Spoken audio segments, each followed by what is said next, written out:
กราบทักทายสบายดีพี่น้องยามเสาร์เด้อเฮ้ยพี่น้องเนาะวันนี้ก็ได้เห็นแสงแดดเนาะพี่น้องผู้เห็นบ่แสงแดดก็ยังบ่ทันได้สว่างปานใดดอกเพราะว่ายังมีเมฆปกคลุมเมฆบังอยู่เนาะแต่ว่ามื้อนี้ก็ถือว่าแจ่มใสเติบพี่น้องหลังจากที่บ่ได้เห็นเดือนเห็นตะเวนเห็นอันนี้ท้องฟ้าด้นแห้งเลยพี่น้องหลายมื้อเลยมื้อนี้มื้อที่6แล้วเนาะก็เสียไงนักเลยพี่น้องเข้าบ่ได้แห้งนักตื่มพี่น้องเนาะเข้ากับเบิ่งนี่แช่นี่หนามา6มื้อพี่น้องตั้งแต่มื้อเกี่ยวแล้วเนาะเกี่ยวแล้วปั๊บพ้นกันน้ำลงบ่ได้หยุดพี่น้องตกทุกมื้อจน6มื้อพี่น้องมื้อนี้เป็นมื้อที่6เนาะพี่น้องแช่อยู่นี่น้ำ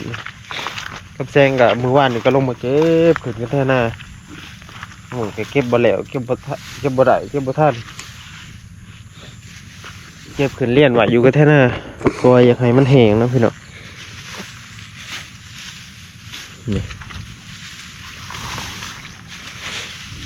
นี่ก็เก็บอีกนี่ไข่ตัวนี้ยังบ่ทันได้เก็บนี่เมื่อยน้ำพี่น้องเอ้ยนี่แล้วเขาขี้หลายแห้งตื่มตดหมิ่นหน้าปกติเคยได้4-50 สอบอันนี้ได้ว่าจัก10 ปลายสอบผัดว่าเฮงไม่เป็นนั่นนี่อีกบัดนี้ถึกเลยกับคำนี่กับคำที่ว่าอันขี้หลายแห้งตื่มตดหมิ่นนะ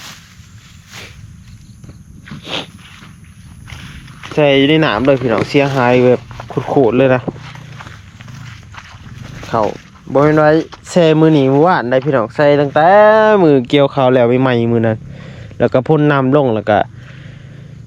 ล่อทาเนาะล่อทาให้พ่นเศร้ามือได้ก็บ่เศร้ามือได้ก็บ่เศร้าพี่น้องจน6 มื้อเขาก็มาหล่อเก็บขึ้นมันก็ลงเก็บขึ้นมันก็ลงไหมพอเก็บบวิดว่ามันสีเศร้าแหละเก็บขึ้นข้างมันก็ข้างน้ำเต้าเขาเนี่ยมันก็ตกลงไหมต้องเอาขึ้นกันแท้จากชีวิตมื้อนี้เห็นแสงแดดพี่น้องเนาะมีแห้งนี่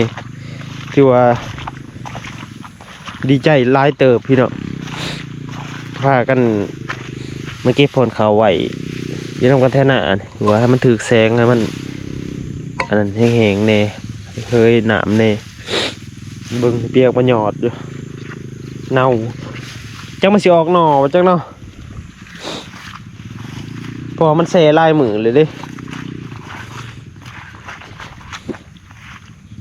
แต่มันตากให้มันแห้งแล้วก็ต้องค้นเมื่ออีกพี่น้องค้นเมื่อแล้วก็เอาเมื่อปั่นเนาะว่าสิปั่นได้หรือบ่ว่าสิเฮ็ดอะไรถ่ายคลิปก็บ่ต่อเนื่องแล้วบอกว่าถ่ายทุกมือนั่นฮะวันนี้พ้นมาตกก็บ่ได้ถ่ายปั่นเข่าบ่ได้ถ่ายยังเนาะเข่าก็ยังบ่ทันได้ปั่นมันปั่นบ่ได้นี่แหละมันรอถ่ากันอยู่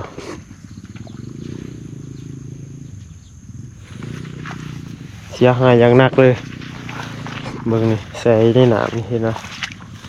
มันจะพรเข่า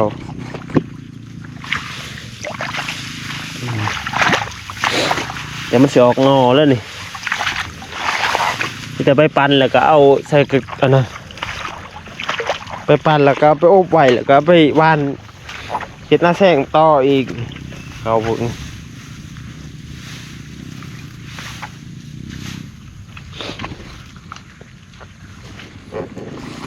ยังขี้ไหลยังตื่มตดมิน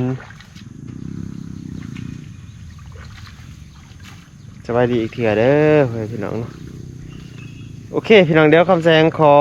เก็บพรเข่าก่อนเนาะ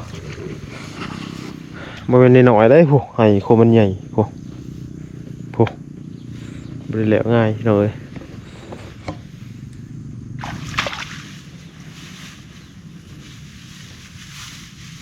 พี่เจ้าพี่เนาะ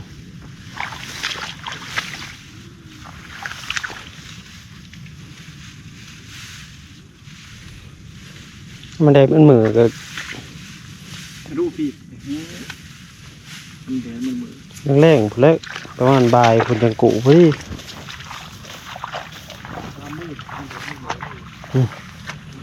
มันแฮงไหวอยู่นี่ขนาดมันกำลังมีแสงเลยนี่มันยังไงนะถ้ากันเก็บอันตอนเขาขึ้นคันเทน่าเบิดเนาะเลี้ยนไว้นี่แหละตากไว้ในคันเทต่อเขามันก็ผาดบ่ได้เพราะว่ามันเขามันบ่มีมันจนมันสิบ่มากบ่มีต่อให้ผาดมันก็ตกต่อมันกามันเป็นอันเพียลงเนาะเพียไผ่ลงถึกแสดแล้วมันบ่มีต่อเขาสิให้ผาดเขาตาก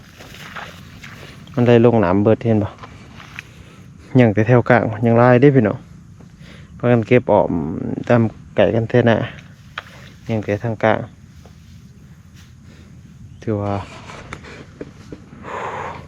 ยังได้ให้หน่อยกันยังพี่น้องแต่ว่าให้นั่นท่านบ่ได้ดอกเพราะว่ามันโน่นมันก็สิเก็บอยู่แต่ว่าให้มันก็หน่อยกว่าให้นี้เนาะ เจ้าหน้าไม่ตกบ่แสดงงัดกระบุก ตกเบิดเลย แสดงให้เบอร์ทางก็เพื่อน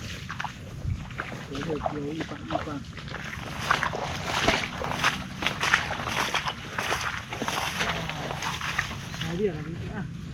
เข้าให้บทนึงเนี่ย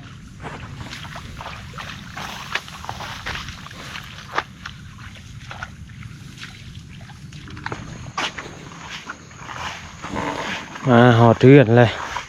หอดเทียงเลยพี่น้องร้านเอารถมาสิมาค้นเขาเนาะแต่ว่าถ้าผู้เละพี่น้องประมาณบ่ายผู้เละเนาะจังสิได้ค้นเพราะว่าห้ากะเอาเข่าขึ้นกันแท้นะเอาพรเข่าขึ้นกันแท้นะผมเหมือนเลยเตือนมากแล้วก็ย่างลงไปค้นเขาน้ำกินกระเบิดแล้วก็ที่มาเอาเรื่องเกิดอุบัติเหตุเนี่ยพี่น้องรัดเพิ่นเกิดอุบัติเหตุหลายๆคนก็อาจจะหูแล้วหลายๆคนก็อาจจะยังบ่ทันหูเนาะเพราะว่าน้องรัดเพิ่นบ่ได้ถ่ายอันนั้นตอนอันนั้นลงเนาะพี่น้องเนาะเพิ่นเมื่อปากเซ่มื้อซื่นเนาะเมื่อมื้อซื่นแต่เพิ่นมาเมื่อวานนี่ขับรถจักรเมื่อเพิ่นเรียกเพิ่นก็เมื่อชงของกินให้แม่เฒ่าน้ำให้แม่ไก่น้ำแล้วก็เมื่อดึงแขวเพิ่นน้ำเนาะมอนัดก็เมื่อวางมื้อซื่นเนาะก็รถล้มพี่น้องรถมอเตอร์ไซค์รถจักรนี่แหละ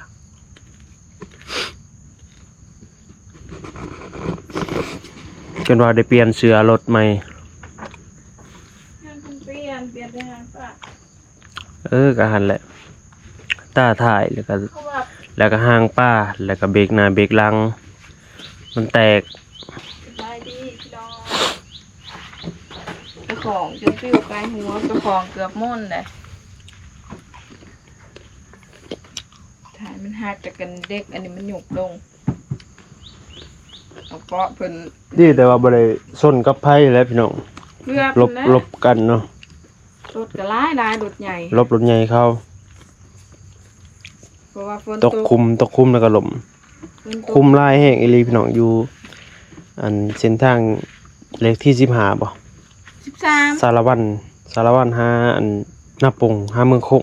13กับเด็กตัวนี้มันอันนั้นมันคุ้มร้ายแต่มันบ่มีแบบว่าคุ้มเด็กเพียงนี่หั่นเด้แต่ว่าตัวนั้นหันคุ้มมันเด็ก กันไปหล่มอยู่พูนหล่มเส้น บ้านว่าตีฮิตมาประ 13 มา เส้น ณ ตรงระหว่างสวรรณเขตไปปากซี่อะไรตรงแถวอันไกลสิฮอดหน้าด่านพี่น้องเนาะอยู่เมืองคงว่าซั่นซะขึ้นก็เมืองคงพี่น้องไกลสิฮอดเขตอันสนะสมบูรณ์เนาะพอดีตกคุมบ่หลีกรถใหญ่ส่วนกันหลีกรถใหญ่ตกคุมแล้วก็ล้มเนาะดีแต่เพิ่นบ่ได้เจ็บมันแหละ เจ็บแขน บ่ได้บาดบ่ได้หยังนั่นแหละหรือพี่น้องรถล้ม ถึงรถไป แต่ว่ารถก็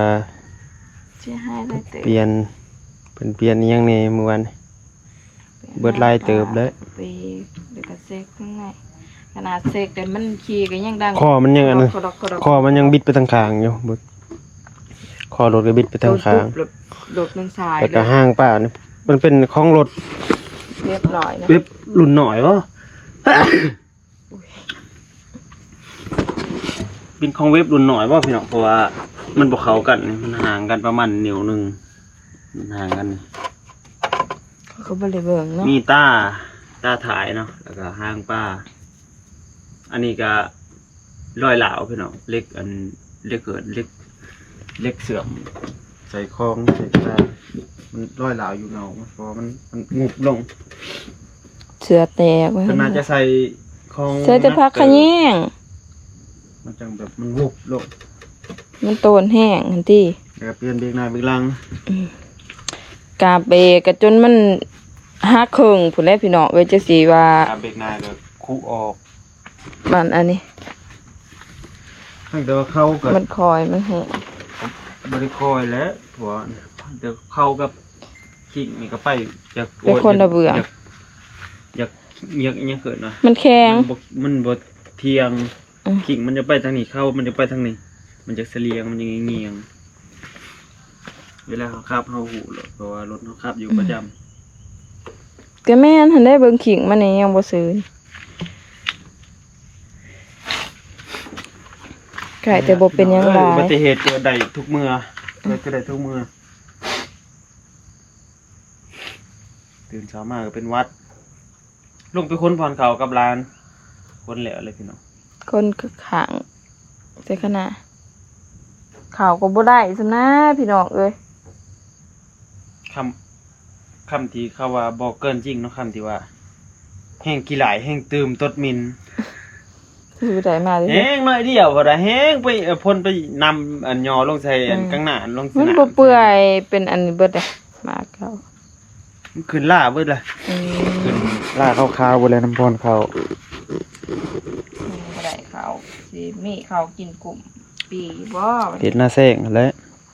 มาแซ่อยากก็สิว่าร้องบานจักสิได้จักสิ ดำเอาก็ได้นะ บัดนาจังเฮ็ด เพราะว่า ซะเพราะว่า ดำช่องมือก็แล้ว บัดสิร้องเฮ็ดก็จังให้ได้เขาหน้าปีได้หลายก่อนคันว่าไปร้องเฮ็ดอีกว่าเฮาบ่เคยหันนะพี่น้องมันบ่ได้ตื่มแฮงคัก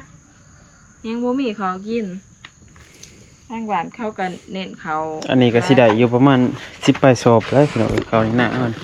ตัวสิปั่นมือแรงหรือมืออื่นนี่ เขาไอ้ที่เราว่าเราบ่งามเรายังได้3-40 ส่วนร้ายกับรูปนั่นแหละส่วนร้ายปกติเขาบอกพี่กายได้สำเนียงพี่นี่ได้นี่ยังได้น้อยกว่าพี่กาย มันอันนั้นมันถึกแสบพี่หนานก็บ่ดอกพี่แสบก็ได้ บ้าพี่น้อง เข้มเครื่องเข้มข้นก็ไปว่า สีขาวมือบาทเนาะสีขาวมือเวียงจังหน่อยพี่น้องเป็นกำลังใจนี่เด้อเจอกันคลิปไหนพี่นาพี่น้องแจ้งข่าวอุบัติเหตุเนาะขอบใจหลายๆคนที่เป็นห่วงเนาะขอบใจที่ถักมาถามมาถ่วงเนาะบ๊ายบาย